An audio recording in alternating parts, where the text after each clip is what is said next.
মাঝে মাঝে খবরে দেখেন না, ভাবিক নিয়ে দেবর উধাও, শালিক নিয়ে দুলে ভাই নাই, মামিক নিয়ে ভাগ্নে নাই, শাসিক নিয়ে ভাতিজে নাই।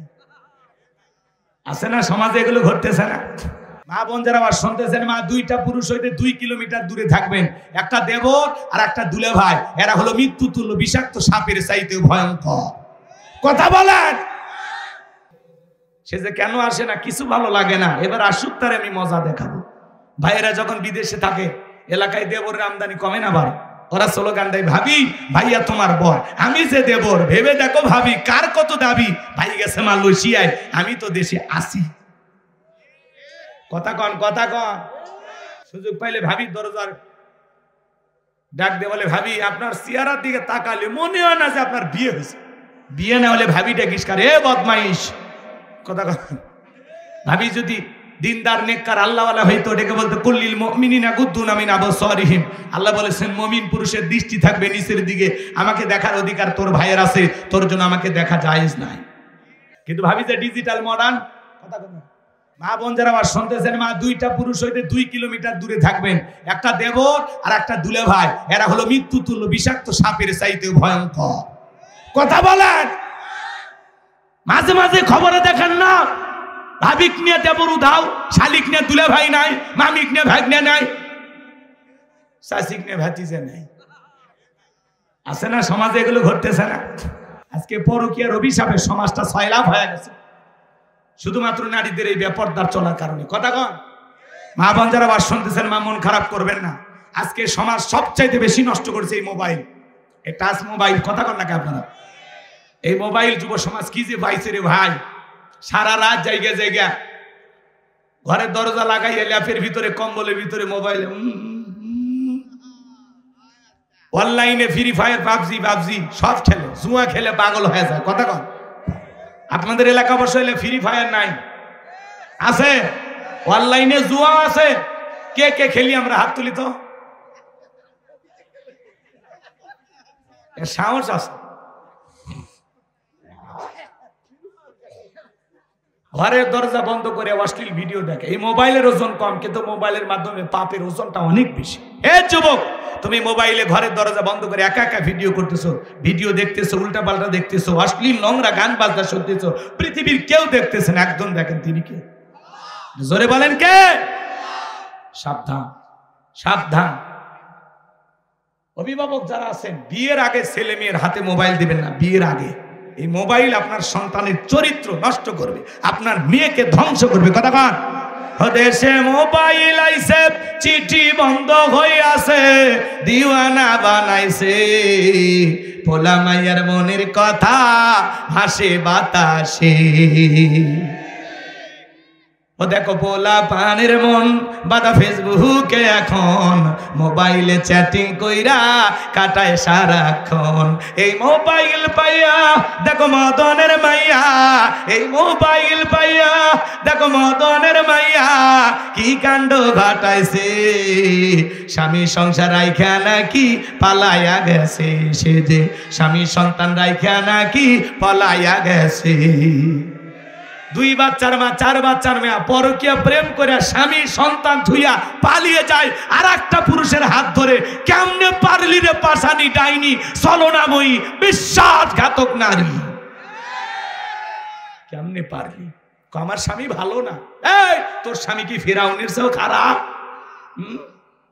ফিরাউনের সংসার কইরা আসিয়া জান্নাত দেখতে দেখতে মারা যায়, স্বামী খারাপ না?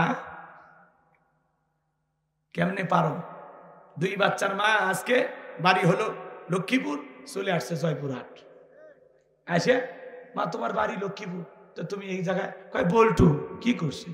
কয় বিবেকে, মানে আমার সাথে প্রেম ভালোবাসা মোবাইলের সম্পর্ক, আমরা একাধিকবার হোটেলে। কি করছে আমি বলবো না। তো এখন কি, আমি এই ছেলেকে বিবাহ করতে চাই। তো তোমার বিয়ে হয়নি বলে হয়েছে। স্বামী কয় ডিভোর্স দিছে, বাচ্চা কাচ্চা কয় 2টে।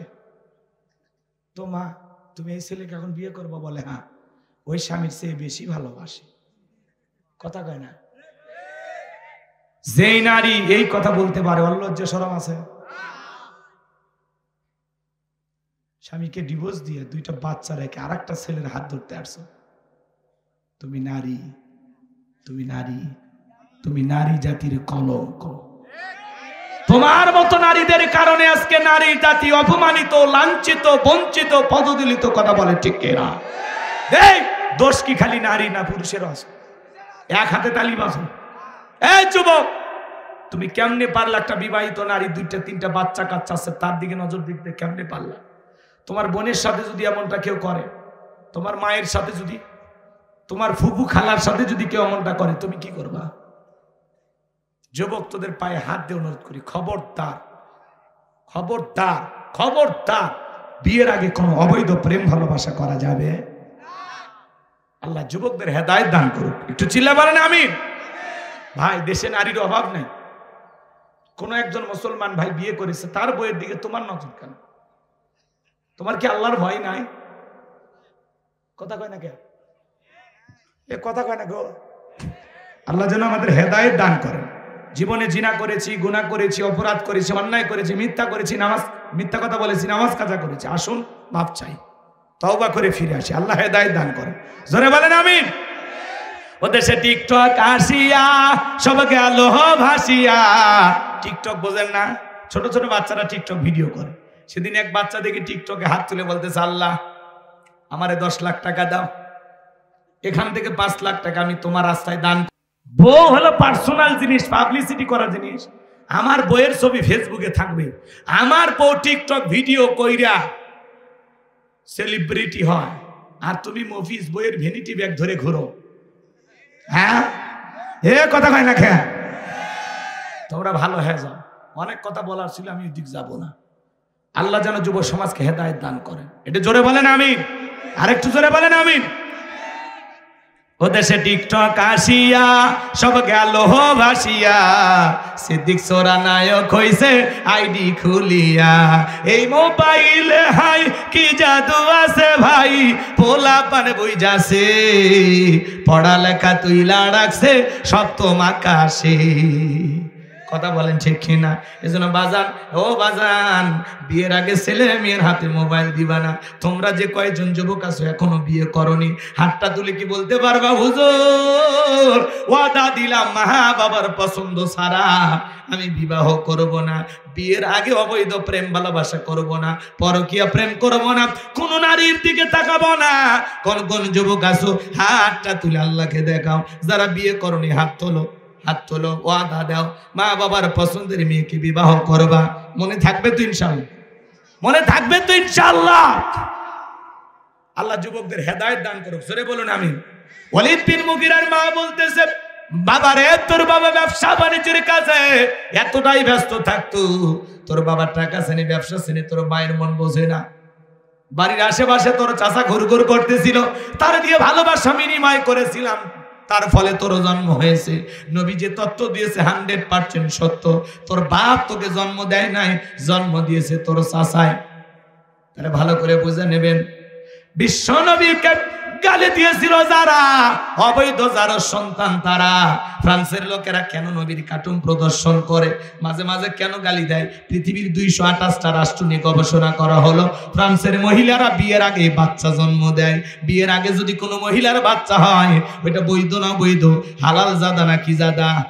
এই জন্য মনে রাখবেন বাজান, ভারতের যে কুলাঙ্গার গালি দিয়েছে ওইটা অবৈধ যারা সন্তান। নবীকে গালি দিবে যারা, অবৈধ মায়ের, অবৈধ বাপের, অবৈধ সন্তান তারা। ওদের জন্মে ঠিক নাই। তুমি আমারে গালি দাও, মাইনে নেব, মারে গালি দাও, মাইনে নেব, আমার বাপকে গালি দাও, মাইনে নেব, আমার দলকে গালি দাও, মাইনে নেব। কিন্তু বিশ্বনবী আমাদের কলিজার টুকরা নবী, নবীকে গালি দেবে যারা, ওই নাস্তিক বেঈমানকে ধইরা, বিশ্বনবীকে যে কুরুচিপূর্ণ বাজে মন্তব্য করবে, ওই বেঈমানকে ধইরা ওর বুকের উপরে চইরা জিহ্বা টান দিয়ে ছিঁড়ে কুকুরকে খাওয়াই দিব। নবীজির অপমান মেনে নেওয়া হবে না, হবে না। নবীর জন্য কারা কারা জীবন দিতে প্রস্তুত, হাত তুলে দেখাও। লিল্লাহি তাকবীর। হাত নামা। আমার মা বোন যারা বসে আছেন, মা 4টা আমল করবেন। 1 নাম্বার 5 ওয়াক্ত সালাত, 2 নাম্বার রমজান মাসের রোজা, 3 নাম্বার স্বামীর খেদমত, 4 নাম্বার ফরজ পর্দা। এই 4টা আমল মা বোনেরা যদি সঠিকভাবে করে আল্লাহ তাআলা মা বোনদের জন্য 8টা জান্নাতের দরজা খুলে দিবেন। চিল্লায় বলুন সুবহানাল্লাহ। আল্লাহ আমার মা বোনদের আমল করা তৌফিক দান করুন। যারা চলে যাচ্ছেন যদি পারেন গাড়ি থেকে বইটা সংগ্রহ করবেন।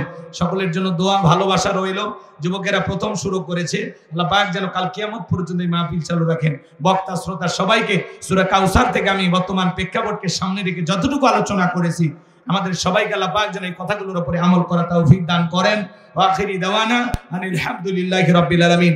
সকলে দরুদ ইব্রাহিম। তার চেয়ার থেকে নামা সহজ, কিন্তু এই চেয়ারে ওঠা কঠিন। আর আমরাও আগামীতে সিদ্ধান্ত নেব, আর যাই হোক কোন নারীকে এই দেশের প্রধানমন্ত্রী বানাবো না। আগামীতে পুরুষ হবে আমাদের প্রধানমন্ত্রী। কারা কারা চান হাত তুলে দেখা। লিল্লাহি তাকবীর। হাত নামান। নারীদের দেখার দিন শেষ। আগামীতে পুরুষের বাংলাদেশ। পুরুষ হবে আমাদের অভিভাবক। আমেরিকা তাদের 47তম প্রেসিডেন্ট ডোনাল্ড ট্রাম্পকে বানাইছেন। আমেরিকার ইতিহাসে আজ পর্যন্ত কোন নারীকে তারা প্রেসিডেন্ট বানায়নি। আমরাও সিদ্ধান্ত নেব আগামীতে আর যাই হোক কোন নারীকে আমরা ক্ষমতার চেয়ারে বসাবো, মাথায় যেন থাকে। এই জন্য বলতে চাচ্ছিলাম, যারা জুলুম করেছিল আজকে তারা পরাজিত। কথা বলেন, কথা বলেন, কথা বলেন। উনি বড় বড় কথা বলতেন, আজকে আছে? আজকে আছে? কি দাম্ভিকতা, কি অহংকার। এই দেশ থেকে পালিয়ে গেলেন আমাদেরকে রেখে, নিজের জীবনের মায়া করলেন, কিন্তু এই দেশের কোটি কোটি তার অনুসারী, তাদের মায়া মহাব্বত তার কলিজায় ছিল না। যে মা সন্তানকে ফেলায় পালিয়ে যায় ওটা কি মা? এ কথা কন না আপনারা? ত্যাগী নেত্রী না, ভাগী নেত্রী না। এই সমাজের যারা নেতৃত্ব দিবে, যারা জনগণের ভালোবাসায় পাশে থাকবে, কখনো পালাবে না, হারাবে না, এমন নেতা সমাজে দরকার আছে না? না, বারবার আমরা বলেছিলাম, কিন্তু আমাদের কথা কেউ শুনেনি। কি হলো জীবনের পরিণতি? নিজের দেশেও থাকার ভাগ্য আপনার হলো না। এভাবে চলে যাবেন আমরা কখনো ভাবিনি। কথা বলে ঠিক না? এগুলো আল্লাহর খেলা। অনেকে বোঝে না, নানান মন্তব্য করে। এগুলো বললেন না, কি এগুলো বললে কষ্ট হয়? হ্যাঁ, কষ্ট হয়। মাঝে মাঝে কল রেকর্ড ফাঁস হয়, ওনার বলে আমি আসবো। আমরা বলি আপনি আসেন। এই দেশ আপনার বাবার, এই দেশ আপনার স্বামীর। কতদিন মহিলা মানুষ বাইরে থাকবেন? আপনি আসেন। কথা কান, কথা কান। ববু আইবা, তুমি আইবা গো, সেই দিন আইসা বুবু ক্ষমতা পাইবা না। ও ববু আইবা, তুমি আইবা গো, সেই দিন আইসা বুবু ক্ষমতা পাইবা না। খজনাই বহু কাদের কাকার অবস্থা খারাপ, দরবেশ বাবার হাউ নাঙ্কেল এখন সামনে আসে না। নেহাতা কর্মী সব জেলের ভিতর, আমি আসি ডরের ওপর, কখন জানি আসে গ্রেফতারি পরোয়ানা। বুবু আইবা, তুমি আইবা গো, সেই দিন আইসা বুবু চিয়ার পাইবা না। 16 বছর কেমন কাটলো দেখলেন না? ঘর জমাইছিলাম। কি কিছু বলা যাইতো? কথা বলার আগে নারী নির্যাতনের মামলা দিয়ে জেলে ঢুকাইতো। অপরাধ করতো ওরা, আর নারী নির্যাতনের মিথ্যা মামলা খাইতাম আমরা। কথা কান ঠিক কি না? রাগ করেন, নারীদের কিছু বলা যায় না। ওই উপরে নারী ক্ষমতায়, টের পাও না? কথা কয় না কে? রাগ করেন। চলেন সামনের দিকে যাই, মন খারাপ করবেন না। নারীদের রাগ বেশি, জেদ বেশি। দেখেন না মাঝে মাঝে স্বামীর সাথে ঝগড়া করিয়া হাড়ি পাতিল ভেঙে ফেলে দেয়, স্বামী তুলে আছার মারে। তো ঘরেই যদি এই অশান্তি করে, ওরা যদি দেশের রাষ্ট্রীয় ক্ষমতায় বসে, ওই জায়গাতে অশান্তি সৃষ্টি করে। সতীনের রাজনীতি আমরা দেখতে চাই না, আমরা বন্ধুত্বের রাজনীতি দেখতে চাই। যে রাজনীতিতে কোনো কাদা ছোড়াছুরি নাই, যেখানে চর্চা আছে, শিক্ষা আছে। কথা বলেন ঠিক কি না? একে অপরকে বুকে টানবে, হিংসা করবে না। কথা বলেন। সমাজে আমরা পরিবর্তন চাই, নতুন সূর্যের উদয় হবে। বারবার রক্ত দিয়ে এভাবে আর চাঁদাবাজ, টেন্ডারবাজ, দুর্নীতিবাজ, দুর্ধর্ষ, ডাকাত, লুটতারাস, এদেরকে আর ক্ষমতার চেয়ারে বসানো যাবে না। ভালো মানুষ দরকার, সৎ মানুষ। কথা কয় না কেন? সৎ মানুষ দরকার, যারা এই দেশটাকে মহাব্বত করে, ভালোবাসে। যারা জনগণের আমানত সঠিকভাবে রক্ষা করবে, কথা বলেন ঠিক কি না? আমার ভাইরা আপনারা মনে হয় মন খারাপ করছেন। আমার নবী ডেকে বলে, বেলাল, ইসলামের অবস্থা এখন ভালো না, কালেমা পড়েছো আপাতত প্রকাশ করা যাবে না। এজন্য ভাইরা আমার, আমি বললাম ইসলামের অবস্থা সব সময় ভালো থাকে না। আজও তাম পৃথিবীর জমিনে মুসলমান রক্ত নিয়া জালেমেরা খেলা করে বাজান, সেই কথাটা আমি আপনাদের সামনে একটু তুলে ধরলাম। এইবার সামনের দিকে যায়, বেলাল ডেকে বলে, নবী গো, আমার জীবনের কোনো দাম নাই। আমার মনে বোমাইকে বলেছিলাম উর্দুম্বা ছাগল পেশাব পায়খানা করে দেয়, ওই ঘরে থাকতে আমার বড় কষ্ট হয়। ওমায় ডেকে বলে, বেলাল, উর্দুম্বা ছাগলের দাম আমার কাছে আছে, কিন্তু তোর মতো কালো হাফসি বেলালের দাম আমার কাছে নাই। নবী গো, আমার জীবনের কোনো দাম নাই। আমার মনিব ভাইকে বলেছিলাম উর্দুম্বা ছাগল পেশাব পায়খানা করে দেয়, এই ঘরে থাকতে আমার বড় কষ্ট হয়। উল্টো আমারে বলে উর্দুম্বা ছাগলের দাম আমার কাছে আছে, কিন্তু তোর মতো কালো হাফসি বেলালের দাম আমার কাছে নাই। নবী, আপনি শুধু দোয়া করেন মৃত্যু পর্যন্ত যেন কালেমার পথে টিকে থাকতে পারি। এই কথা বলে হযরতে বেলাল চলে গেলেন। পরের দিন সকালবেলা সূর্য উদয় হয়ে গেছে, হযরতে বেলাল দরজা খোলে না। অন্যান্য চাকর যারা আছে নালিশ নিয়ে চলে গেছে উমায়ের কাছে, যা বলে, নেতা, এখন পর্যন্ত বেলাল দরজা খোলে নাই, তাই নাকি? বলে, হ্যাঁ, ঠিক আছে, চলো। দরজায় ডাক দেয়, বেলাল দরজা খোল। হযরতে বেলাল দরজা খোলে না, জোরে করে ধাক্কা মারছে। যখন দরজা খুলে গেছে, তখন এইবার উমায়া তাকায়া দেখে যেই রাত্রিতে হযরতে বেলাল কালেমা পড়ে মুসলমান হয়েছে, ওই রাত্রিতে একটা উর্দুম্বা ছাগলের কাছে কোনো পেশাব পায়খানা নাই। জোরে বলেন মারহাবা। এইবার উমায়া ডেকে বলে, এই বেলালের বিরুদ্ধে তোমরা মিথ্যা অভিযোগ দাও, তোমরা যখন ঘুমাচ্ছিলে বেলাল তখন ময়লা পরিষ্কার করেছে, তাকায়া দেখো না একটা উর্দুম্বা ছাগলের কাছে কোনো পেশাব পায়খানা না যায়। যাও যাও যাও, তোমরা নিজেদের কাজ করো। ওদেরকে তাড়িয়ে দিলেন। এইবার এক পা দুপা করে বেলালের কাছে চলে গেলেন। হযরতে বেলাল দেয়ালে পিঠটা লাগাইয়া জিহ্বা নাড়ায় আল্লাহ তাআলার জিকির করতেছে। এইবার হালকা করে হযরত বেলালকে ধাক্কা মারছেন, যখন জবান দিয়ে কালেমার আওয়াজ বের হয়েছে, তখন আল্লাহু আকবার বলে। কালেমা শোনার সঙ্গে সঙ্গে উমাইয়া ডেকে বলে, বেলাল, তোর জবান দেখে শুনলাম তুমি কি মুসলমান হয়েছো? হযরতে বেলাল ডেকে বলে, মুসলমান হয়ে যারা মিথ্যা কথা বলতে পারে না তারা ওয়াকুলু কাওলান সাদীদা। আমার ভাইয়েরা, আমি যে কথা বলতে চাচ্ছিলাম, হযরতে বেলাল ডেকে বলে, গতকাল রাত্রিতে নবীর হাতে হাত রেখে আমি কালেমা পড়ে মুসলমান হয়েছি। এইবার উমাইয়া ডেকে বলে, বেলাল, উর্দুম্বা ছাগলের মালিক বানায় দিব, থাকার জন্য ভালো ঘরের ব্যবস্থা করে দেব। হযরতে বেলাল ডেকে বলে, উমাইয়া রে, দুনিয়ার পার্থিব সম্পদের বিনিময়ে বেলাল তার ঈমান বিক্রি করবে না। আল্লাহু আকবার।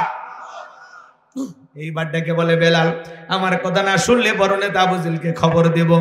হযরতে বেলাল ডেকে বলে, কোন বড় নেতা ছোট নেতা এখন কাউকে গুনার টাইম নাই। আমি দুনিয়ার কোন আবু জেহেলকে ভয় করি না, আমি ভয় করি আমার আল্লাহকে। আল্লাহু আকবার। এইবার উমাইয়া দৌড়ে চলে গেল আবু জেহেলের বাড়িতে, যা বলে, নেতা, সংবাদ খুব খারাপ। কি হয়েছে? বলে, আমার বাড়ি কৃতদাস বেলাল কালেমা পড়ে মুসলমান হয়েছে। তাই নাকি? বলে, হ্যাঁ, ঠিক আছে, যাও, আমি আসতেছি। আবু জেহেলের একটা বিশেষ বাহিনী ছিল যাদের কাজই হলো মুসলমানদের উপর নির্যাতন, জুলুমের স্টিম রোলার চালানো।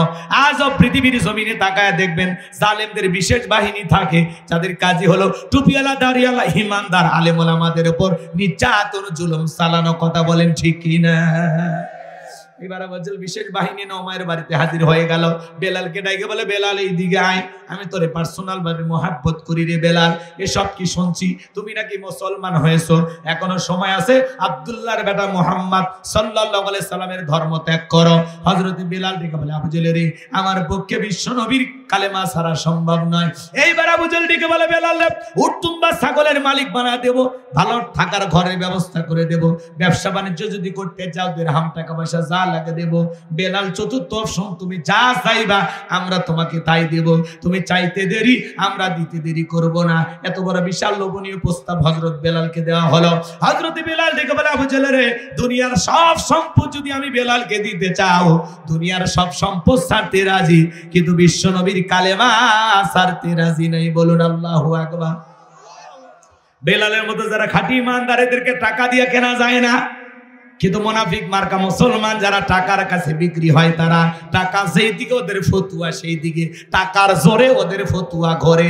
টাকা পাইলে বৈধকে অবৈধ বলে ফতুয়া দেয়, অবৈধকে বৈধ বলে ফতুয়া দেয়, বৈধকে অবৈধ বলে ফতুয়া দেয়।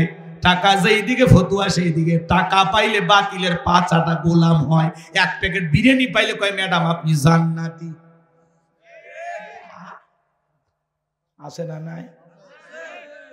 টাকা পাইলে এমনি উদাহরণ রাখজান কইরে না, বউ তালাক দিছে, মাথা ঠান্ডা আছে কিছুক্ষণ পর, তখন বলেন হুজুর রাগ মাথা তুলছিল হুজুর, দুটা বাচ্চার কান্দন সহ্য হচ্ছে না হুজুর, এনে মুখ ফসকে বলে ফেলে দিছি 1 2 3 হুজুর।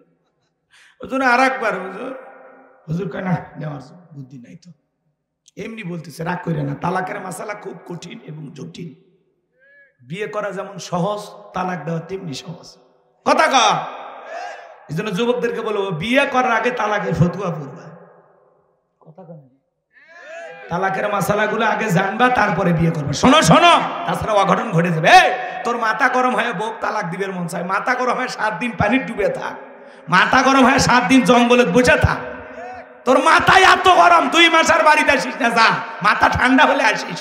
মাথা গরম হয় খালি 1 তালাক 2 তালাক, তোর মা বোন সব তালাক। বদমাইশ। রাগ করছেন আপনারা? এবার হুজুরের হাতে কিছু টাকা দিয়েছে, হুজুর যখন টাকার গন্ধ পাইছে তখন বলে আসলে মানুষ মাত্রই তো ভুল হয়, সমস্যা নাই, তওবা করে আরেকবার রিস্ক। কথা কেন? হুজুরের হাতে কি টাকা, টাকা টাকার জন্য ফতুয়া কৌশল করে দিয়ে দিচ্ছে। অবৈধকে বৈধ বলে চালায় দিচ্ছে, বৈধকে অবৈধ বলে চালিয়ে দিচ্ছে। টাকার কারণে বিক্রি হয়ে যাচ্ছে ফতুয়া। কথা বলেন ঠিক কি না? খবর আছে হুজুর, খবর আছে, সাবধান হয়ে যান। সামনের দিকে যাই ভাইয়েরা আমার। হযরতে বেলালের কথা শোনার পরে আবু সাইদ ডেকে বলে বেলাল এত বড় লোভনীয় প্রস্তাব দিলাম, রাজি হইলা না? সোজা আঙ্গুলে ঘিউ না উঠলে আঙ্গুলে একটু বাঁকা করা লাগবে। এই কথা বলে যুবকদেরকে লিলি দিল, চাবুক দিয়ে পিটাও। হযরত বেলালকে চাবুক দিয়ে পিটানো শুরু হয়ে গেল। চাবুক দিয়ে পিটাইতে পিটাইতে কালো চামড়াগুলো ফেটে রক্ত ঝরা শুরু হয়ে গেল। এরা যত জোরে চাবুক মারে বেলাল তত জোরে আল্লাহর নামের জিকির করে। চাবুক দিয়ে পিটাইতে পিটাইতে কালো চামড়াগুলো ফেটে রক্ত ঝরতেছে। আবু জেল ডেকে বলে বেলাল, চাবুক দিয়ে মারতে মারতে কালো চামড়াগুলো ফেটে রক্ত ঝরতেছে, তারপরে কি নবী মুহাম্মাদের কালেমা ছাড়বি না? হযরত বেলাল ডেকে বলে আবু জেল রে, মারতে মারতে যদি মেরেও ফেলে দাও জীবনটা দিতে রাজি, নবীজির কালেমা ছাড়তে রাজি নাই। আল্লাহু আকবার। এবার হযরত বেলালের পায়ে রশি লাগানো হলো। আবু জেল বলে পায়ে রশি লাগায় উঠে পায়ের সঙ্গে বাঁধো। মরুভূমির উত্তপ্ত বালিতে শেষরায় শেষরে ঘরম। আরবের বালিগুলো এত গরম, সাল দিলে মুড়ি হয়ে যায়, এত উত্তপ্ত গরম বালিতে হযরত বেলালকে শেষরায় শেষরে নিয়ে ঘোরা হলো। বাজার বাবলা গাছের কাটাগুলো জিব্বার ভিতরে পেরেকের মতো মারা গেল। বিকেল বেলা নিয়ে এসে বলে বেলাল চাবুক দিয়ে পিটাইলাম, পায়ে রশি লাগাইয়া শেষরায় শেষরে ঘুরলাম রে বেলাল, তারপরে কি নবী মুহাম্মাদের কালেমা ছাড়বি না? হযরতে বেলাল থেকে বলে আবু জেল রে, মারতে মারতে যদি জীবনটা চলে যায়, বেলালের নিঃশ্বাস থাকবে যতদিন, বেলাল কালেমার পথে টিকে থাকবে ততদিন। বলুন আল্লাহু আকবার। ইসলামের প্রথম মুয়াজ্জিন বেলাল, নির্যাতন জুলুম করা হলো। এইবার আবু জেল ডেকে বলে যুবকের দল যাও, বিশাল বড় একটা পাথর নিয়ে আসা বেলালের বুকের উপরে চাপায়া দাও। বিশাল বড় একটা পাথর নিয়ে আসা হযরতে বেলালের বুকের উপরে চাপায় দেয়া কাফেররা চলে গেল। আবু জেহেল মনে করলো পাথরের চাপার আঘাতে বেলাল মারা যাবে। এই কথা ভেবে কাফেররা চলে গেল। হযরতে বেলালের বুকের উপরে বিশাল বড় পাথর, এরপরও জিহ্বা নাড়ায় জিকির করে কার? এ বাবাজিরা, যুবক ভাইরা, আপনাকে আমাকে জিকিরি করার জন্য তো কেউ মারে না, পেটে না, তারপরে আমরা কপাল পরে আল্লাহর জিকিরি করি না। হাদিস শরীফের ভিতরে আসছে যার জিহ্বাটা আল্লাহর জিকিরে তরুতাজা থাকবে, আল্লাহর জিকিরে ভিজা থাকবে, ওই জিহ্বাওয়ালা মানুষ কোনোদিন জাহান্নামের আগুনে জ্বলবে না। চিৎকার মেরে বলুন সুবহানাল্লাহ। জিবরাইল একদিন আসলেন, নবীকে জানিয়ে দিলেন নবী গো, আল্লাহর কোন গোলাম যদি আল্লাহর ভয়ে 2 ফোঁটা চোখের পানি ফেলায় কান্না করতে পারে, ওই 2 ফোঁটা চোখের পানি এত দাম, এত দাম, ওই 2 ফোঁটা চোখের পানি তার জাহান্নামের আগুনকে নিভায়া দিতে পারে। এজন্য বাজান হাঁটতে হাঁটতে জিকিরি করা যায়, বসে থাকলে জিকিরি করা যায়, মাঠে কাজ করতে করতে জিকিরি করা যায়, দোকানদারি ব্যবসা বাণিজ্য করতে করতে জিকিরি করা যায়, অফিসের কাজে বসে বসে আল্লাহর জিকিরি করা যায়। সব সময় জবানে জিকিরি চালু রাখবো, সুবহানাল্লাহ, আলহামদুলিল্লাহ, আল্লাহু আকবার, লা ইলাহা ইল্লাল্লাহ, সুবহানাল্লাহি বিহামদিহি, সুবহানাল্লাহিল আযীম। সব সময় জবানে জিকির চালু থাকবে কার? আল্লাহ বলেন ফাযকুরুনি আযকুরুকুম ওয়াশকুরুলি ওয়ালা তাকফুরুন। তোমরা আমারে স্মরণ করো, আমি আল্লাহ তোমাদেরকে স্মরণ করব। কৃতজ্ঞতা প্রকাশ করো, অকৃতজ্ঞ হয়ো না। তাহলে সব সময় জবানে জিকির চালু রাখবো কার? হযরত বিলাল জিহ্বা নাড়াইয়া আল্লাহর জিকির করেন, চোখের কোনা দিয়ে পানি ঝরতেছে, আর দেখে বলেন আল্লাহ। বুকের উপরে পাথর থাকার কারণে তোমার মতো মালিকের জিকির করতে বড় কষ্ট হয়। আল্লাহ তুমি তো সেই আল্লাহ, ইব্রাহিমের জন্য যদি নমরুদের আগুনকে ফুলের বাগান বানায় দিতে পারো, ও আল্লাহ তুমি কি পারো না বেলালের বুকের পাথরটাকে তুলার মতো নরম বানায় দিতে? হযরতে বেলাল দোয়া করতে দেরি, আসমানের মালিক আল্লাহ দোয়া কবুল করতে দেরি করে নাই। বেলালের বুকের পাথরটাকে আমার আল্লাহ তুলার মতো নরম বানিয়ে দিয়েছেন। বলুন সুবহানাল্লাহ। বেলালের নিঃশ্বাসের সাথে পাথর ওঠে, আর নামে বলুন আল্লাহু আকবার। আশিক রাসূল বেলাল, নবীর পাগল বেলাল, নবীকে কতটা ভালোবাসতেন জানেন? বিশ্ব নবী যখন মক্কা নগরীতে পথ চলতো, বেলাল একবার ডানে যায় একবার বামে যায়। আমার নবী বলে বেলাল বুঝিনা একবার ডানে আর একবার বামে, কারণটা কি? হযরতে বেলাল ডেকে বলে নবী আপনি কালেমার দাওয়াত ইসলামের প্রচার প্রসার করেন, ওই কাফিরগুলো আপনার শত্রু, আপনাকে টার্গেট করে যদি তীর নিক্ষেপ করে গো নবী, ওই তীরটা যেন সর্বপ্রথম আমি বেলালের বুকের বাম দিকে যাই গো নবী। ওরা যদি বাম দিকে তীর নিক্ষেপ করে, ওই তীরটা যেন সর্বপ্রথম আমি বেলালের বুকের ভিতরে ঢুকি। আমি বেলাল মারা গেলে ইসলামের ক্ষতি হবে না, আপনি নবী মারা গেলে ইসলামের মাথা উঁচু করে সামনের দিকে দাঁড়াতে পারবে না। চিৎকার মেরে বলুন আল্লাহু আকবার। নিজের জীবনের বিনিময়ে রাখতেন বেলাল বিশ্ব নবীকে। সেই বেলালের উপরে নির্যাতন জুলুমের কথা যখন বিশ্ব নবীর কান পর্যন্ত পৌঁছে গেল, আমার নবী ডেকে বলে বক্কর বেলালের কষ্টের কথা আমার সহ্য হয় না, যাও যাও তুমি আমার বেলালের জন্য একটা কিছু করো। হযরত আবু বকর সিদ্দিক রাদিয়াল্লাহু তাআলা আনহু কয়েক গুণ দাম বেশি দিয়া গোলামের জীবন থেকে হযরত বেলালকে আজাদ করলেন, মুক্ত করলেন। বলুন আল্লাহু আকবার।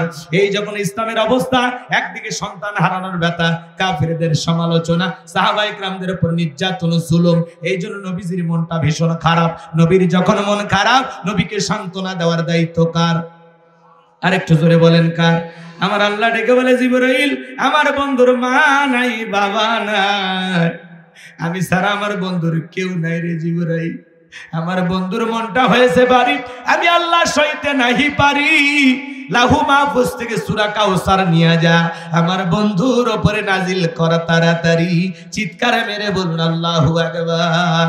আমার নবী ডেকে বলে আনাস আমার মনটা কেন খারাপ তোমরা জানো, আমার কান্না করার কারণ তোমরা জানো কি? তোমার মুস্কি হাসি দেওয়ার কারণ হলো এই মাত্র আসমান থেকে জিবরাইল এসে আমার উপরে সূরা কাউসার নাজিল করলো। নবী তখন হাসতে হাসতে সাহাবায়ে কেরামদের সামনে তেলাওয়াত করে শুনিয়ে দিলেন, ইন্না আ'তাইনাকাল কাউসার ফাসাল্লি লিরাব্বিকা ওয়ানহার ইন্না শানিয়াকা হুয়াল আবতার। আল্লাহু আকবার। এক নাম্বার আয়াতে আল্লাহ বলেন ইন্না আ'তাইনাকাল কাউসার, অবশ্যই আমি আল্লাহ পাক আপনাকে হাউজে কাউসার দান করেছি। এই পৃথিবীর অন্য কোন পয়গম্বরকে আল্লাহ পাক হাউজে কাউসার দান করেন নাই, আপনার আমার নবীকে আল্লাহ পাক হাউজে কাউসার দান করেছেন। ইন্না আ'তাইনাকাল কাউসার, অবশ্যই আমি আল্লাহ পাক আপনাকে হাউজে কাউসার দান করেছি। নিশ্চয়ই আমি আল্লাহ পাক, নিশ্চয়ই আমি আল্লাহ পাক আপনাকে হাউজে কাউসার দান করেছি। এই হাউজে কাউসার আল্লাহ পাক বিশ্ব নবীকে গিফট করেছেন। সুবহানাল্লাহ বলেন ইন্না আ'তাইনাকাল কাউসার, অবশ্যই আমি আল্লাহ পাক আপনাকে হাউজে কাউসার দান করেছি। এই হাউজে কাউসারের পানি মধুর চাইতে মিষ্টি, দুধের মতো সাদা, পানির চাইতে ক্লিয়ার। ওই কঠিন কিয়ামতের ময়দানে যেদিন বিচার দিবস কায়েম হয়ে যাবে বাজান, বিচার দিবসের একদিন হবে 50,000 বছরের সমান। ওই কঠিন কিয়ামতের ময়দানে যেদিন সূর্য হাত মাথার উপরে চলে আসবে, বেঈমানদের জিহ্বা কুকুরের মতো ঝুলে আসবে নাভি পর্যন্ত। যেদিন পাহাড় পর্বত নদী নালা খাল বিল বিল্ডিং আবারত কোনো কিছু থাকবে না। সংখ্যায় আমি আমার অনেক উম্মতকে দেখতে পাইলাম, কেন জানি সংখ্যাটা কমে গেল। আমার আল্লাহ ডেকে বলে, বন্ধু পাইকারি দরে আপনি সবাইকে হাউজে কাউসারের পানি পান করাইতে পারবেন না। দুনিয়ার জীবনে 2টা অপরাধ করেছিল যারা, আজকে হাউজে কাউসারের পানি পাবে না তারা কয়টা অপরাধ? জোরে বলেন। ওই 2টা অপরাধ আপনার আমার ভিতরে থাকতে পারে কিনা জানার দরকার আছে না নাই? নবীজি হাউজে কাউসারের পেয়ালা নিয়ে দাঁড়িয়ে আছেন। শোনেন শোনেন শোনেন শোনেন। হযরত আবু বকর সিদ্দিক রাদিয়াল্লাহু তাআলা পিয়ালাগুলো ভরায় দিবেন, মাঝখানে দাঁড়িয়ে থাকবেন হযরত ওমর। হযরত ওমর বিশ্বনবীর হাতে দিবেন, আর নবীজি তার আদরের উম্মতদেরকে খুঁজে খুঁজে কিয়ামতের ময়দানে হাউজে কাউসারের পানি পান করায় দিবেন। বলুন সুবহানাল্লাহ। নবীজির হাতে এক পেয়ালা হাউজে কাউসারের পানি যদি পান করতে পারেন, জান্নাতে ঢোকা পর্যন্ত আপনারা তৃষ্ণা লাগবে না, তৃষ্ণা মিটে যাবে।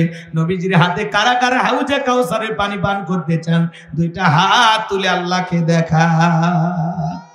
আল্লাহ আমাদের সবাইকে নবীজির হাতে হাউজে কাউসারের পিয়ালার পানি পান করা তৌফিক দান করুন। একটু জোরে বলেন আমিন। আরো একবার বলুন আমিন। আল্লাহ আল্লাহ কিয়ামতের ময়দানে আমাদের সবাইকে নবীজির হাতে এক পেয়ালা হাউজে কাউসারের পানি পান করা তৌফিক দান করিও। জোরে বলেন আমিন। আল্লাহ আল্লাহ ওই তালিকায় আমাদের নামগুলো লিখলে আপনার কারো কাছে কৈফিয়ত দেয়া লাগবে না। আল্লাহ একটু দয়া করো মালিক, একটু দয়া করো। নবীজি হাউজে কাউসারের পেয়ালা নিয়ে দাঁড়িয়ে থাকবেন, নবীকে দেখা হবে, আবার রাসূলের হাতে হাউজে কাউসারের পানি পান করা হবে। সুবহানাল্লাহ সুবহানাল্লাহ।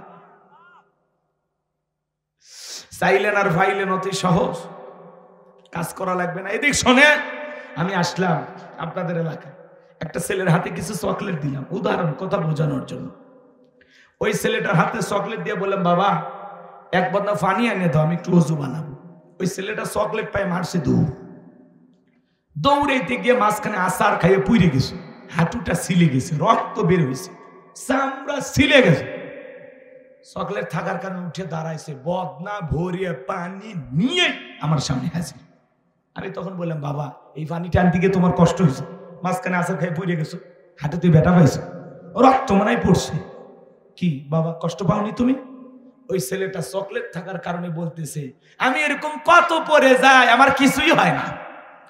কারণ এই চকলেটের খুশির কারণে এই ব্যথা ওর কাছে ব্যথা মনে হচ্ছে না।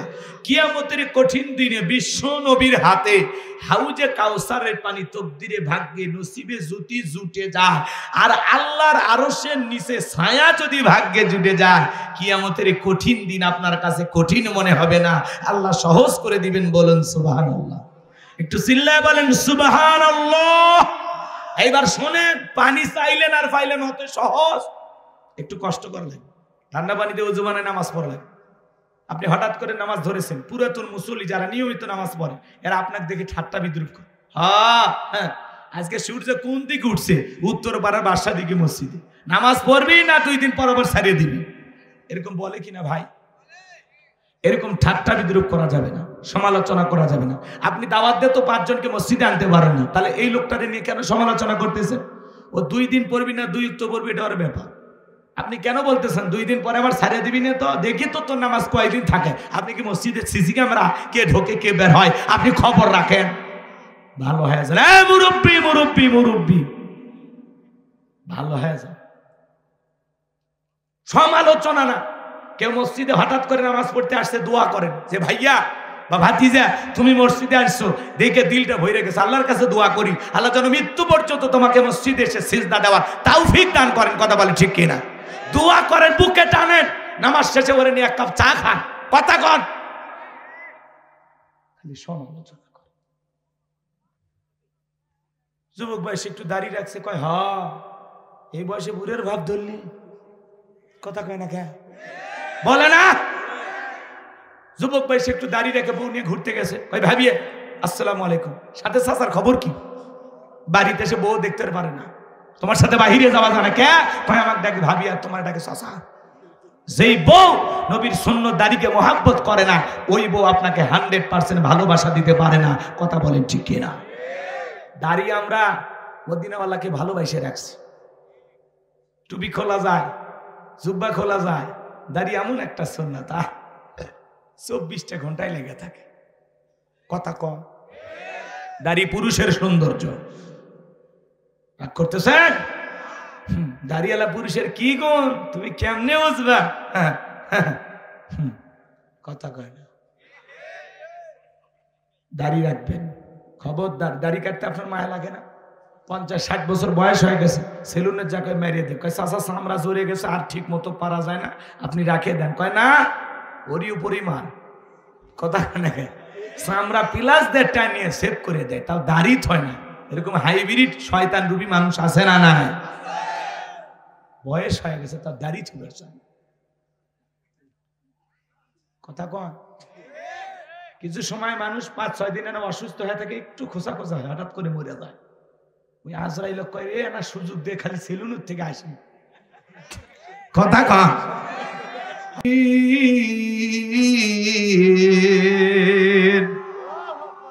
সূরা আনআম আয়াত নাম্বার 162 আল্লাহ রাব্বুল আলামিন জানিয়ে দিলেন, নবীজি আপনি বলুন, আমার নামাজ, আমার কুরবানি, আমার জীবন, আমার মরণ লিল্লাহি রাব্বিল আলামিন, আসমান জমিনের প্রতিপালকের জন্য।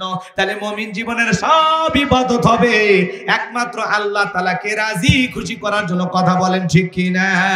قد أفلح المؤمنون الذين هم في صلاتهم خاشعون। অবশ্যই মুমিনেরা সফল যারা নিজেদের সালাত বিনয়ের সহিত, নম্রতার সহিত আল্লাহর ভয় নিয়ে আদায় করে। আল্লাহর ভয়ে সালাত আদায় করার দরকার আছে না নাই? এজন্য আল্লাহ তাআলা বলেন ফাসল্লি লিরাব্বিকা ওয়ানহার। এক নাম্বার হলো রবের উদ্দেশ্যে সালাত আদায় করা লাগবে। নামাজ যদি নামাজের মতো আদায় করতে পারেন, আমার আল্লাহ তাআলা ডেকে বলেন ফালইয়াবুদু রাব্বা হাযাল বাইত আল্লাযী আত'আমাহুম মিন জু' ওয়া আমানাহুম মিন খাউফ। আল্লাহ তাআলা ডেকে বলেন এই ঘরের মালিকের ইবাদত করো। ইবাদত যদি ইবাদতের মতো হয়, বান্দা নামাজ যদি নামাজের মতো আদায় করতে পারো, আমি আল্লাহ তোমাদেরকে 2টা জিনিস দেব। এক নাম্বার, বান্দা যে বান্দা 5 ওয়াক্ত সালাতে মাথা নত করে আমি আল্লাহকে সিজদা দেবে, এক নাম্বার ওই বান্দার জন্য আমি আল্লাহ রিজিকের ব্যবস্থা করব। বলুন সুবহানাল্লাহ। আপনাদের এলাকার প্রাণী বের হয় রাত 1টা-2টা থেকে কু কইয়া চিল্লায়, ওর নাম শিয়াল পণ্ডিত। বলেন তো বাজান, ওর নামে কি আপনাদের এলাকায় মুরগির হোটেল আছে? ব্যাংকের অ্যাকাউন্টে টাকা আছে, ওরে খাওয়ায় কে? একটা পাখি সকালবেলা খালি পেটে নিচ থেকে বের হয়ে যায়, সন্ধ্যাবেলায় ওই পাখির পেটটা ভরে বাসায় ফেরত আসার ব্যবস্থা করে দেয় কে? আল্লাহ যদি পাখিকে খাওয়ায়, শিয়ালকে খাওয়ায়, পৃথিবীর এত মাখলুককে খাওয়ায়, আমরা হলাম আশরাফুল মাখলুকা, আল্লাহকে আমাদের না খাওয়ায় রাখবে? রিজিক দেওয়ার মালিককে বলেন বলেন বলেন। ওয়ামা মিন দাব্বাতিন ফিল আরদি ইল্লা আলাল্লাহি রিজকুহা। আল্লাহ সূরা হুদের ভিতরে জানায়া দিলেন পৃথিবীতে এমন কোন বিচরণশীল প্রাণী নাই যার রিজিকের ব্যবস্থা আমি আল্লাহ আসমান থেকে করি না। ওই আটলান্টিক মহাসমুদ্রের ৩৩,০০০ ফিট গভীর অতল পানি নিচে থাকা ছোট্ট একটা প্রাণী, তার রিজিকের ব্যবস্থাও আমি আল্লাহ আসমান থেকে করি। বলুন সুবহানাল্লাহ। তাহলে নামাজের মতো আদায় করলে আল্লাহ তাআলা 1 নাম্বার রিজিকের ব্যবস্থা করে দিবেন। যেই বান্দা 5 ওয়াক্ত সালাতে মাথা নত করে আল্লাহকে খুশি করবে, আল্লাহ ওই বান্দাকে না খাওয়ায় রাখবে না। 2 নাম্বার, আল্লাহ ডেকে বলে বান্দা জীবনে কোনো ভয় থাকবে না, সকল ভয় থেকে আমি আল্লাহ নিরাপত্তা দিব। এখন আপনার আমার জীবনে ভয় আছে না নাই? আক্কেলপুর থেকে আপনার বাড়িতে আসবেন, মনে মনে ভাবতেছেন আল্লাহ পকেটে 2 লাখ টাকা আছে, রাত 2টা বাজে, টাকা নিয়ে বাড়ি পর্যন্ত যাইতে পারবো নাকি ছিনতাইকারীর কবলে পড়ে টাকা জান 2টা হারাবো? ভয় আছে না না? মেয়েটা কলেজে গেল, একা একা ফিরবে নাকি? জামাই সাথী নিয়ে ফিরবে? ভয় আছে না নাই? মেয়েটা স্কুলে গেল, ভালোভাবে ফিরবে নাকি কারো লালসার শিকার হবে? ভয় আছে না নাই? দোকানের টাকা পয়সা সোনা দানা রেখে আসলাম, আরে টাকার পয়সা থাকবে নাকি সিসি ক্যামেরা সহ চুরি হবে? আপনার আমার ভয় আছে না নাই? বাংলাদেশে চুরি দুর্নীতি কমছে না বাড়ছে? কথা বলেন নাকি আপনারা? এখনো চুরি হইতেছে, কথা কোন ঠিক কিনা? কাউসার মোট আয়াত 3টি, রুকু আছে 1টি। কোরআনুল কারীমের 108 নম্বর সূরা, 30 নম্বর শেষের দিকে এই সূরার অবস্থান। সবচাইতে ছোট্ট একটা সূরা ধরেছি। অনেকে ভাবতেছেন হুজুর এই সূরার থেকে ওয়াজ করবেন, যদি জানতাম আপনার মাহফিলে আসতাম না। কি তাই ভাবতেছেন? বলেন তো বাজান, পরিচিত পথে পথ চলতে সহজ হয় না কঠিন হয়? জোরে জোরে। পরিচিত মানুষের সাথে কথা বলে ভালো লাগে না খারাপ লাগে? পরিচিত পথে পথ চলতে যেমন সহজ হয়, পরিচিত মানুষের সাথে কথা বলে যেমন ভালো লাগে। বক্তা যদি পরিচিত আয়াত বা সূরাত থেকে কথা বলে, এইটা শুনে আরো বেশি ভালো লাগবে। কারণ যেই জিনিস যত বেশি জানবেন তাতে চর্চা কমে না বাড়ে? জোরে বলেন, চর্চা কমে না বাড়ে? এই জন্য কথায় আছে, এক একটা ফুলের এক একটা সুঘ্রাণ। সূরা কাউসারের তাফসীর আপনারা হয়তোবা যেভাবে শুনেছেন, আমি হয়তোবা সেভাবে বলতে পারবো না। আজকে আমি যেভাবে বলবো হয়তোবা আপনারা এইভাবে শোনেন না। এই জন্য একটু সময় দেন, ভালো লাগবে ইনশাআল্লাহ। 12:30টার পরে যদি আপনাদের কারো কাছে ওয়াজ ভালো না লাগে, বিকাশ নাম্বার দেবেন, আপনার যাতায়াত গাড়ি ভাড়া আমি বিকাশে পাঠিয়ে দেব। কিন্তু 1.5 ঘন্টা শুনে মন্তব্য করলেন, আমি 12:30টার পরে আপনাদেরকে জিজ্ঞাসা করব, ঠিক আছে? যারা বলবে হুজুর ভালো লাগেনি, তাদের বিকাশ খরচ দিয়ে দিন। না, অতিরিক্ত কথা বলতে নিষেধ করছি, কিন্তু আপাতত থাকেন। আপনারা যদি সবাই ধৈর্য নিয়ে থাকেন, বোনাস টাইম দেবই ইনশাআল্লাহ। আমি এত বড় নিঠুর নির্দয়া না গো, আসি তো, একটু শুরু করতে দেন, ঠিক আছে? দেখি তো আপনাদের ধৈর্য কতক্ষণ থাকে। তাকবীর না, লিল্লাহি তাকবীর। এবার জবান ছেড়ে সবাই একটু ছোট্ট সূরাটা তিলাওয়াত করি। সবার মুখস্থ আছে না? তেলাওয়াত করি। ইন্না আ'তাইনাকাল কাউসার ফাসাল্লি লিরাব্বিকা ওয়ানহার ইন্না শানিয়াকা হুয়াল আবতার। আল্লাহু আকবার। যে কোনো আয়াত বা সূরার তাফসীর করতে হলে কোন প্রেক্ষাপটে কোন সময় আল্লাহ তাআলা তার হাবিবের উপরে সেই সূরাটি বা আয়াতটি নাজিল করেছেন, সে নাজিলের প্রেক্ষাপট জানা দরকার আছে না নাই? আরবিতে বলা হয় শানি নজুল। যদি শানি নজুল আলোচনা করা হয় তাহলে তাফসীর বুঝতে সহজ হয়। যেহেতু লিখেছেন তাফসীরুল কোরআন মাহফিল, আলোচনা তাফসীর ভিত্তিক হওয়ার দরকার আছে না নাই? তাহলে সূরা কাউসার আল্লাহ তাআলা কোন প্রেক্ষাপটে কোন সময় তার হাবিবের উপরে নাজিল করেছেন, সেই নাজিলের সময়কালটা কি আমি একটু তুলে ধরবো? কষ্ট হবে না তো ইনশাআল্লাহ? অনুমতি পাইলাম তো? তাহলে শুরু করব। আল্লাহ যেন তার গোলামকে বলার তৌফিক দান করেন। আমা তৌফিকি ইল্লা বিল্লাহ। আল্লাহ কবুল করুন, চিল্লা বলুন আমিন। আমার কোনো জ্ঞান নাই, জ্ঞান দেওয়ার মালিক কে? ক্বালু সুবহানাকা লা ইলমা লানা ইল্লা মা আল্লামতানা ইন্নাকা আনতাল আলিমুল হাকিম। বলুন সুবহানাল্লাহ। জ্ঞান দেওয়ার মালিক কে বাজান? আল্লাহর দয়া করুণা ভিক্ষা চেয়ে। আমি জানি এখানে অনেক শিক্ষিত জ্ঞানী মানুষ বসে আছেন, যাদের ছাত্র হতে পারলে আমি অদমের কিসমত খুলে যেত। সে সমস্ত শিক্ষিত ভদ্র সমাজের মানুষের প্রতি শ্রদ্ধা, সম্মান, ভালোবাসা রেখে, সে ওস্তাদদের প্রতি সম্মান ভালোবাসা রেখে আমি আলোচনা শুরু করছি। সম্মানিত ভাইয়েরা আমার, আল্লাহ রাব্বুল আলামিন কোন প্রেক্ষাপটে কোন সময় সূরা কাউসার নাজিল করেছেন, সামান্য একটু শানে নজুল আপনাদের সামনে তুলে ধরে বাজান গো আমার। নবীর প্রিয় সাহাবী হযরতে আনাস রাদিয়াল্লাহু তাআলা বলেন, আমি তাকায় দেখি নবীজি কাবার হাতিমে হেলান দিয়ে বসা। নবীজির মনটা ভীষণ খারাপ, মুখটা মলিন, চোখের কোণা দিয়ে অশ্রু ঝরতেছে। কিছুটা সময় অতিবাহিত হয়ে যাওয়ার পরে আমি তাকায় দেখি আমার নবীজি মুস্কি মুস্কি হাসতেছেন। বলুন সুবহানাল্লাহ। হযরতে আনাস ডেকে বলেন, নবী গো, এই মাত্র দেখলাম মনটা বড় খারাপ, মুখটা মলিন, চোখের কোণা দিয়ে অশ্রু ঝরতেছে, আবার কেন মুস্কি মুস্কি হাসেন? আমার নবী কেন কাঁদেন, কেন হাসেন? এর পিছনে রহস্য আছে না নাই? নবীজির কান্না করার কারণ হলো নবীজির কলিজার টুকরা ছেলে সন্তানগুলো জন্ম নেয়, আর এক এক ছেলে সন্তানগুলো মারা যায়। আবুল কাসেম মারা যায়, আবু তাহের মারা যায়, ইব্রাহিম মারা যায়। বাবা হিসাবে নবীর মনেও কষ্ট লাগে কিনা? সন্তানগুলো জন্ম নেয় আর এক একে মারা যায়, শুধু ছেলে সন্তানগুলো। ভালো করে বোঝার চেষ্টা করবেন। নবীজির কাছের চাচা নাম হলো আবু লাহাব। ডেকে বলে, ভাতিজা, তোমার বংশে ভাতিজার কেউ থাকলো না, তুমি একটা লেজ কাটা, তুমি একটা নির্বংশ। জোরে নাউজুবিল্লাহ। একে তো সন্তান হারানোর ব্যথা, আবার আপন মানুষদের সমালোচনা, নবীর মনের কষ্ট কমে না বাড়ে? আপনারাই বলুন বাজান, আল্লাহ না করুক আপনার আমার সন্তান যদি মারা যায়, কাছের আত্মীয় স্বজনদের উচিত বিপদের দিনে সান্ত্বনা দেওয়া। বাবা তুমি সবর করো, ধৈর্য ধারণ করো। সন্তান দেওয়ার মালিক আল্লাহ, জীবন মৃত্যুর মালিক আল্লাহ। আল্লাহ সন্তান দিয়েছে, আল্লাহ নিয়েছে, মন খারাপ করো না। আল্লাহ যদি চায় বছর না ঘুরতে আবারও তোমাদের ঘর আলোকিত করে সন্তান দিতে পারেন, তিনি কি? কিন্তু নবীর চাচা আবু লাহাব এতটাই খারাপ বাজান, আবু জেহেলের চাইতে কিন্তু আবু লাহাব বেশি খারাপ। শুধু আবু লাহাব খারাপ না, আবু লাহাবের বউ খারাপ। ওটা সূরা লাহাবের তাফসীর করলে আপনারা বুঝতে পারতেন, কিন্তু আমি ওইদিকে যাব না। তাহলে একে তো সন্তান হারানোর ব্যথা, আবার আপন মানুষদের সমালোচনা। নবীজির ছেলে সন্তানগুলো কেন শিশুকালে মারা গেল? অনেক পয়গাম্বরের সন্তান জীবিত ছিল প্রাপ্ত বয়স হওয়া পর্যন্ত, যৌবন পর্যন্ত, কিন্তু বিশ্বনবীর একটা ছেলে সন্তান কেন জীবিত থাকলো না? আল্লাহ তাআলা কেন তাদেরকে শিশুকালে উঠিয়ে নিলেন?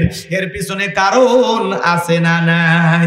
নবীজির ছেলে সন্তানগুলো শিশুকালে বিদায় নেওয়ার পেছনে কারণ আছে তিনটি। জোরে বলেন কয়টি? নবীর উম্মত হিসেবে জানতে মনে চায় না কি সেই তিনটি কারণে নবীজির ছেলে সন্তানগুলো মারা গেছে? কারা কারা শুনবেন একটু হাত তোলেন তো দেখি বাজান। লিল্লাহি তাকবীর, হাত নামান। নবীর উম্মত হিসেবে নবীর সম্মান মর্যাদা অনেক কিছু আপনাকে আমাকে জানতে হবে। এক জায়গায় যায় বললাম, ভাই বলেন তো আমাদের নবীর নাম কি? বলে হুজুর আব্দুল কাদের জিলানী। পীর সাহেবের নাম মুখস্থ আছে কিন্তু কপাল পরা রসুলের নামটা বলতে পারে না। তাহলে নবীজির ছেলে সন্তানগুলো কেন মারা গেল? কি সেই রহস্য, কি সেই তিনটি কারণ? যদি আমি বলতে চাই তাহলে 3 নম্বর আয়াতের আলোচনা শুরু করা লাগবে। আমি কি 1 নম্বর আয়াত বাদ দিয়ে 3 নম্বরে যাব, নাকি আস্তে আস্তে শুরু করা যায়? ধৈর্য আছে তো ভাই? আল্লাহ কবুল করেন, চিল্লায় বলুন আমিন। সম্মানিত ভাইয়েরা আমার, একটু অপেক্ষা করেন বাজান, সামনে গেলে আপনারা আস্তে আস্তে মজা পাবেন। আমি যে কথা বলতে চাচ্ছিলাম, একে তো সন্তান হারানোর ব্যথা, আপন মানুষদের সমালোচনা। হযরতে বেলাল তখনও কালেমা পড়ে মুসলমান হন নাই। কাফের বেঈমানরা কালেমা পড়ে মুসলমান হলে সাহাবায়ে কিরামদের উপর নির্যাতন জুলুম চালায়। হযরতে বেলাল বিশ্বনবী রাতের বেলায় দারুল আরকামে বসা, হযরতে বেলাল বিশ্বনবীর দরবারে উপস্থিত হয়ে গেলেন। নবীজির চেহারার দিকে তাকাইয়া ডেকে বলেন, নবী গো, আপনার চাইতে সুন্দর মানুষ আমি জীবনে কোনোদিন দেখি না। আপনার আমার নবী কতটা সুন্দর ছিলেন জানেন? হযরতে জাবের রাদিয়াল্লাহু তাআলা বলেন, পূর্ণিমার রাত আমি রাসূলের বাড়িতে গিয়েছিলাম। সেদিন থেকে ছিলাম চাঁদ উদয় হয়েছে 2টা, একটা চাঁদ আসমানে আর একটা চাঁদ জমিনে। হযরতে জাবের বলেন, ওই আমি একবার আকাশের পূর্ণিমার চাঁদের দিকে তাকাই, আর একবার বিশ্বনবীর চেহারার দিকে তাকায়। হযরতে জাবের রাদিয়াল্লাহু তাআলা বলেন, ওই আকাশের পূর্ণিমার চাঁদের চাইতেও বিশ্বনবীকে আমার কাছে বেশি সুন্দর মনে হয়। একটু চিল্লায় বলেন সুবহানাল্লাহ।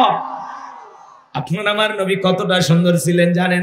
আম্মা জান আয়েশা ডেকে বলেন, যারা ইউসুফ নবীর চেহারার দিকে তাকাইয়া মিশরের নারীরা ফল কাটতে গিয়ে আঙ্গুল কেটে ফেলে দিয়েছিল, ওরা যদি আমার নবীজির চেহারার দিকে তাকাইতো, শুধুমাত্র আঙ্গুল নয়, আঙ্গুল কাটতে কাটতে, হাত কাটতে কাটতে কখন যে নিজের কলিজা কেটে দুফাক করে দিত, মুহূর্তের জন্য টের পাইতো না। আপনার আমার নবী এতটাই সুন্দর। আম্মা জান আয়েশা আরো বলেন, ও দুনিয়ার মানুষ, তোমাদের একটা সূর্য আছে, আমি আয়েশার সূর্য আছে। তোমাদের সূর্য উদয় হয় দিনের বেলায়, আর আমি আয়েশার সূর্য উদয় হয় রাতের বেলায়। আম্মা জান আয়েশা একদিন সেলাইয়ের কাজ করতেছিলেন, হাত থেকে সুইটা পড়ে গেল। বাতিতে কোনো তেল ছিল না, বাতি জ্বালাইতে পারলেন না। অপেক্ষায় বৈশা থাকলেন। বিশ্বনবী যখন এশার সালাত আদায় করার পরে ঘরের ভিতরে প্রবেশ করলেন, নবীজি ঘরের ভিতরে প্রবেশ করে সর্বপ্রথম আম্মা জান আয়েশাকে সালাম দিলেন। নবী ঘরে ঢুকে স্ত্রীকে কি দিলেন? একটু জোরে বলেন, কি দিলেন? নবীর উম্মত হিসাবে আপনি আমি যখন ঘরে প্রবেশ করব, স্ত্রীকে সালাম দেওয়ার দরকার আছে না নাই? বাড়িতে যা বিবিকে সালাম দিবেন, আসসালামু আলাইকুম রহিমা, কেমন আছো সোনা? ঘরের দরজাটা খোলো না, আমি তোমার লিটনের বাপ, তোমার দিওয়ানা। বউ খুশি হয়ে দরজা খুলবে, কথা বলেন ঠিক কি না? কিন্তু আমাদের ব্যবহার এত মিষ্টি না। ঘরের দরজা সে চিৎকার মেরে ডাক দেয়, এ রুবেলের মামা, এ দরজা খোল। বেশি দেরি হলে দরজা ভেঙে ফেলে দিয়া তোর পিঠের ওপর কি যে হবি রে। ভিতর থেকে বউ বলে, এটা স্বামী না সেখানে আজরাইল। কথা বলেন, কথা বলে। আমাদের সব রাগ বইয়ের উপর হারিয়ে আমরা। এদিক খেয়াল করেন, সালাম আছে যেখানে শান্তি আছে, সালাম আছে যেখানে সমাধান আছে। স্বামী স্ত্রীর মধ্যে সালাম আদান প্রদান হলে একে অপরের প্রতি শ্রদ্ধা, ভক্তি, বিশ্বাস, ভালোবাসা বেড়ে যায়। যে স্বামী স্ত্রীকে সালাম দিবে আর যে স্ত্রী সালামের জবাব দিবে, উভয়ের মধ্যে সালাম আদান প্রদান হলে ওই জবান দিয়ে একে অপরকে গালি দিতে পারবে না। স্বামী স্ত্রীর মধ্যে সালাম আদান প্রদান হলে আল্লাহর পক্ষ থেকে রহমত নাজিল হবে। চিল্লায় বলেন সুবহানাল্লাহ। শুধুমাত্র স্বামী স্ত্রীর মধ্যে সালাম আদান প্রদান নয়, রাস্তাঘাটে যারা দেখবেন তারই সালাম দিবেন। সালামের ব্যাপক প্রচার প্রসার করবেন। একজন মুসলমান আর একজন মুসলমানের গৃহে প্রবেশ করার আগে গৃহবাসীকে সালাম দিয়া অনুমতি নিয়া তার বাড়িতে ঢোকা লাগবে। কথা বলেন ঠিক কিনা? সূরা নূরের ভিতরে আল্লাহ পাক স্পষ্ট জানিয়ে দিয়েছেন, এই জন্য সাবধান। আপনি রুবেল রুবেল কয়ে, বাচ্চা বাচ্চা কয়ে বাড়ির ভিতরে ঢুকে যাচ্ছেন, বাচ্চার বইয়ের ওন্না ঠিক নাই, ওর মায়ের খবর কি? কথা কন না কে? আপনি এক নজরে সবাইকে দেখা শেষ, ভালো হয়ে যান। কথা কয় না কে? গৃহবাসীর সালাম, এদিকে খেয়াল করেন, গৃহবাসীকে সালাম দিয়া অনুমতি নিয়ে তারপরে বাড়িতে ঢুকবে। আর এখনকার মহিলারা হয়েছে এরকম, বাড়িতে যদি কেউ ডাক দেয় গেট খুলে গল্প করে, আসেন ভাই বসেন, আমি কিন্তু খুব ভালো চা বানাইতে পারি, এক কাপ চা খেয়ে যান, একটা বিস্কিট খেয়ে যান, প্লিজ আসেন না ভাই। এমন কায়দায় ডাক দেয় মনে হয় মায়ের পেটের ভাই। কথা কন নাকি আপনারা? আর আগেকার দাদি নানিরা পুরুষের কণ্ঠের আওয়াজ পাইলে ঘরের কোনায় লুকেইত, আর এখনকার মা বোনেরা পুরুষের কণ্ঠের আওয়াজ পাইলে বাড়ির দরজা খুলে গেট খুলে গল্প শুরু করে দেয়, প্লিজ এক কাপ চা খেয়ে যাবেন। তো কি নরম সুর, আর স্বামীর সামনে তুফান তুলে ফেলে দেয়। মুখ তার নরম সুর থাকে না, ছড়ো, ভাল লাগে না, ডিস্টার্ব করো না। ওরে বাবা! আর অন্য পুরুষ দেখলে আসেন না বসেন প্লিজ, কি সুর। এলাকার মা বোনেরা অবশ্য এরকম করে না। আমি এলো ভারতের কথা বলতেছি। এলাকার নারীরা খুবই ভালো, তার স্বামীকে প্রচন্ড ভক্তি করে, স্বামীকে অনেক ভালোবাসে। সবগুলো নারী ভালো, কারণ এ এলাকার সব নারীরা জান্নাত থেকে পেলে আসছে। কি কর রাগ করতেছেন মনে হয় আপনারা? স্বামী এদিক খেয়াল করেন, বাড়িতে যাব ওকে সালাম দিবেন, একেবারে লোকজন যদি না থাকে বইয়ের হাতটা ধরে মুসাফা করবেন। এই যুবক কার হাত? বইয়ের হাত। পাশের বাড়ির ভাবির হাত না ধরলে ঝাঁটা দিয়ে পিটাবে। বইয়ের হাত ধরে মুসাফা করবেন। একেবারে যদি ময়দান ফাঁকা থাকে কোলাকুলি সেরে নেবেন। স্বামী স্ত্রীর মধ্যে সালাম আদান প্রদান হলে আল্লাহর পক্ষ থেকে রহমত নাজিল হবে। দাম্পত্য জীবনে সুখ আর শান্তি যদি পেতে চান, রসুলের 4টা সুন্নত আপনাকে আমল করা লাগবে। স্লোগান শোনেন না? আপনি কি দাম্পত্য জীবনে অসুখী? কথা কয় না কে? ঘরে জ্বালা আছে না নাই? শান্তি নাই, নানান ধরনের অশান্তিতে আমরা ভুগতেছি। এই বাজান গো আমার, ঘরে যদি শান্তি ফিরাইতে চান, নবীজির 4টা সুন্নত আপনাদেরকে বাস্তব জীবনে আমল করা লাগবে। স্বামী স্ত্রীর মধ্যে যদি এই 4টা সুন্নত আমল থাকে, তাদের জীবনে কোনোদিন বিচ্ছেদ ঘটবে না, তালাক ঘটবে না। জীবনে শুধু সুখ আর সুখ, শান্তি আর শান্তি। কি সেই 4টা সুন্নত আপনারা কি শুনবেন? দাম্পত্য জীবনে কোনোদিন অশান্তি হবে না। 4টা সুন্নত আমল করবে। কারা কারা শুনবেন? হাত তুলেন তো দেখি। লিল্লাহি তাকবীর। হাত নামান, তার মানে সমস্যা আছে, বলা দরকার। রাগ করতেছেন মনে হয়, এখনই বললে আলোচনা এলোমেলো হয়ে যাবে। বাজান এক জায়গায় যাওয়াজ করলাম, ভাই বলেন তো বউকে সালাম দিবেন? বলে হুজুর বউকে সালাম দিদিকে শরম লাগে। আমি তখন বললাম তুমি বিয়ে করছো? কি কোন হুজুর, 3 সন্তানের বাপ আমি তখন বললাম স্ত্রী সহবাসের একটা দোয়া আছে, তুমি কি জানো? হুজুর এটা দোয়া পড়ার টাইম। 3 সন্তানের বাবা হয়ে যায়, শরম লাগে না? বউকে সালাম দিদিকে শরম লাগে, ওটা শরম না শয়তানি? জোরে বলেন। সালাম দিবেন। ভদ্রলোকেরা ভদ্র হয়, বাড়ির বউ সালাম দিয়া বাড়ি ঢুকবেন, মনে যান থাকেন। ছোট ছোট ছেলে মেয়েকে সালাম দিবেন। কথা কন। 10 দিন দেন, ওই ছোট বাচ্চাকে 10 দিন দেন, 11 দিনের মাথায় আপনাকে সালাম দেওয়া শুরু করবে। পরিবর্তন হয়ে যান, ভাব নিয়ে থাকেন না। খালি ওয়াজ শুনলে হবে না, আমল করবেন। কি চাচা রিস্ক নেবেন? আজ থেকে রিস্ক নেবেন। চাচিক সালাম দেবেন তো? ঠিক আছে বেটা, সাহসী সন্তান, আগের মানুষ তো। ফরমালিন সারা খাবার খাইছি, আমরা তো খাচ্ছি খাবারে ফরমালিন যুক্ত বিষ। হক কথা কইলে আসতো পুলিশ। রাগ করতেছেন মনে হয়? সামনের দিকে যাই ভাই, আমি লম্বা করব না। আম্মা জান আয়েশা ডেকে বলেন, নবীজি যখন ঘরের ভিতরে প্রবেশ করলেন, নবীজির চেহারার আলোতে সইটা কই পড়ে আছে আমি পরিষ্কার দেখতে পেয়েছি। বলুন সুবহানাল্লাহ। কেমন নবী পাইছি, নবীর সম্মান মর্যাদা কত জানেন? যে নবী হা বললে পুরো পৃথিবীবাসীর জন্য আল্লাহ পাক হালালে পরিণত করে দেয়, যে নবী না বললে পুরো পৃথিবীবাসীর জন্য আল্লাহ পাক হারামে পরিণত করে দেয়। আসমানের চাঁদের দিকে ইশারা করলে চাঁদ দুই টুকরো হয়ে যায়, জমিনে পা তুললে মাওলা পাকের আরশে আজিমে পৌঁছে যায়। আল্লাহু আকবার বলে। জমিনে পথ চললে আসমানের মেঘ আসা ছায়া প্রদান করে। নবীজির শরীর মোবারক যখন ঘেমে যেত, আম্মা জেনেরা রসুলের দেগের ঘামগুলো শিশির ভিতরে জমা রাখতেন। বিশেষ দিনে নবীজির দেগের ঘামগুলো সুগন্ধি হিসাবে ব্যবহার করা হতো। বলুন সুবহানাল্লাহ। নবী থুতু নিক্ষেপ করলে সেখান থেকে সুগন্ধি বের হইতো। যেই নবীর চেহারার উপরে মশা মাছি পড়া হারাম, নবীর চেহারার দিকে তাকাইলে ক্ষুধা নিবারণ হয়ে যাইতো। আল্লাহু আকবার বলেন। যেই ছাগলের স্তনে দুধ নাই, নবীজি যদি হাতটা লাগায় দেয় দুধে পরিপূর্ণ হয়ে যায়। যেই খাবার 2-3 জন মানুষ খাবে, ওই খাবারে যদি বিশ্ব নবীর হাতটা লেগে যায়, শত শত মানুষ খাবার খেয়েও যেমন খাবার তেমনি থাকে। জোরে কোন মারহাবা।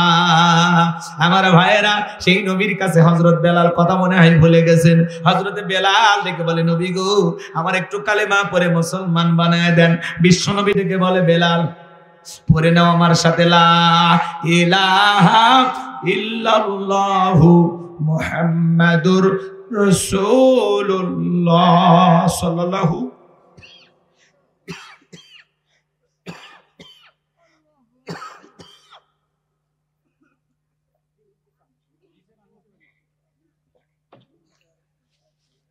হযরতে বেলাল কালেমা পড়ে মুসলমান হয়ে গেল।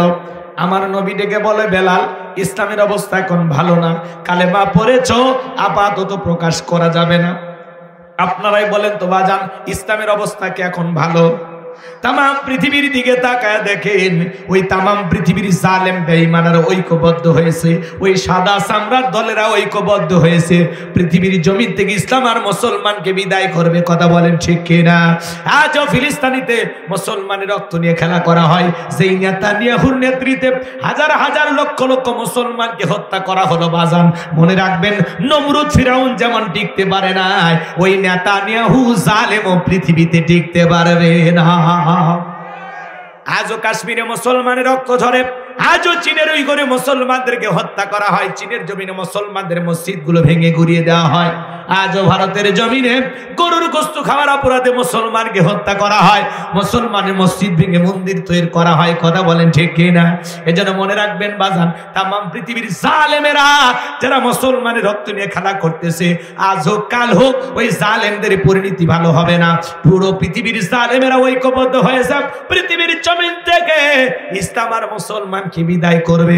বলেন তো বাজান, মুসলমানের সাথে আছে কে? কিয়ামত পর্যন্ত কোন জালেম মুসলমানদেরকে বিদায় করে শেষ করতে পারবে না। ইসলামের সুইচ কার হাতে? এটা জোরে বলেন। ওরা যতই নিভানোর চেষ্টা করুক পারবে না। আমার আল্লাহ বলেন, ইউরিদুনা লিতুফিউ নূরাল্লাহি বিআফওয়াহিহিম ওয়াল্লাহু মুতিম্মু নূরিহি ওয়ালাউ কারিহাল কাফিরুন।